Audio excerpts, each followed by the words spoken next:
کہ جہاں دوسروں کو معاف کرنے کی فضیلت ہے، اسی کا ایک حصہ یہ ہے کہ دوسروں سے آدمی معافی مانگے. یہ بھی، اس کی بھی بڑی عظیم فضیلت ہے. کیا مانا؟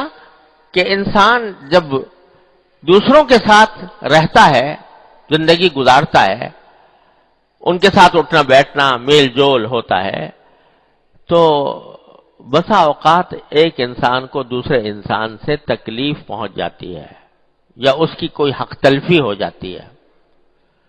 ایسے موقع پر معافی مانگ لینا کہ میری ذات سے آپ کو جو تکلیف پہنچی اس کو معاف کر دیجیے، یہ بھی نبی کریم سرور دو عالم صلی اللہ علیہ وسلم کی عظیم سنت ہے. یہ بھی سنت ہے. تو معافی کے دو رخ ہیں. ایک تو دوسروں کو معاف کرنا.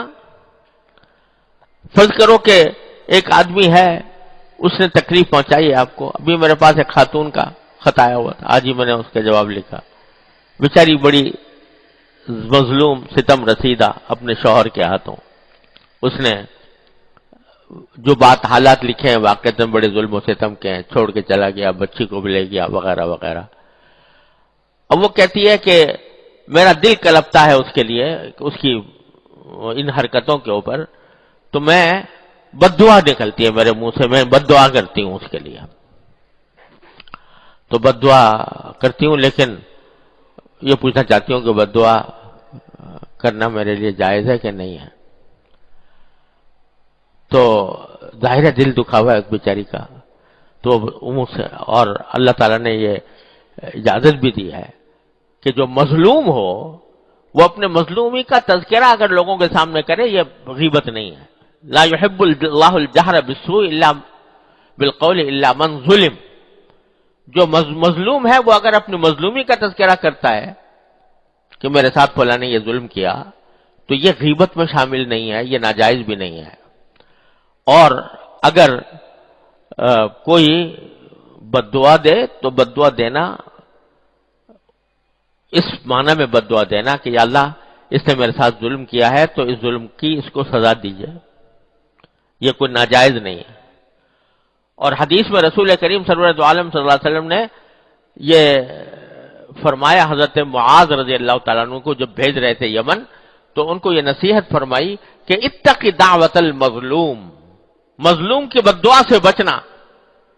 فإنه ليس بينه وبين الله حجاب، کیونکہ مظلوم کی بد دعا اور اللہ کے درمیان کوئی پردہ نہیں ہوتا.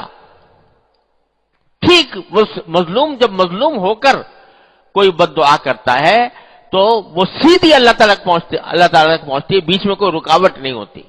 مظلوم کی بد دعا سے بچنا، یہ رسول کریم صلی اللہ علیہ وسلم نے حضرت معاذ کو نصیحت فرمائی تھی.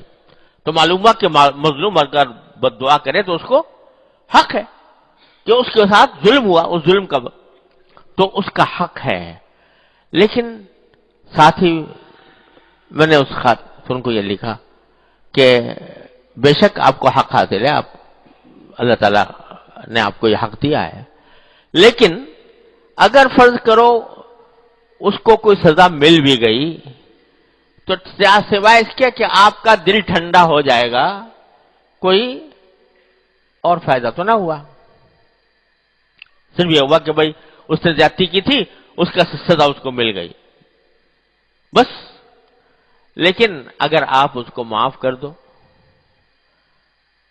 اور اس کے لیے ہدایت کی دعا کرو کہ یا اللہ اس کو ہدایت عطا فرما، اور جو اس نے حق تلفیاں کی ہیں اس کی تلافی کی توفیق عطا فرما، اور اس کے حق میں یہ دعا کرو، تو آپ کا اجر بڑا عظیم، ثواب کہیں سے کہیں پہنچ گیا ذرا سی بات سے. تو دوسرے کی غلطی کو معاف کر دینا یہ بھی دل گردہ چاہتا ہے.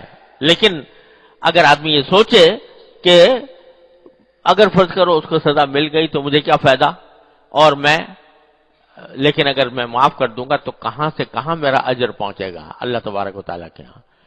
تو یہ سوچ کر آدمی اگر سوچے تو اس کو معافی کرنے کی طرف ترغیب ہوگی. حق بے شک ہے آپ بدلہ لے لو، حق بے شک ہے کہ اس کو برا کہہ دو، لیکن اگر معاف کر دیا تو وَأَن تَعْفُوا أَقْرَبُ لِلتَّقْوَىٰ، قرآن فرماتا ہے معاف کر دو تو یہ تمہارے تقوی کے زیادہ قریب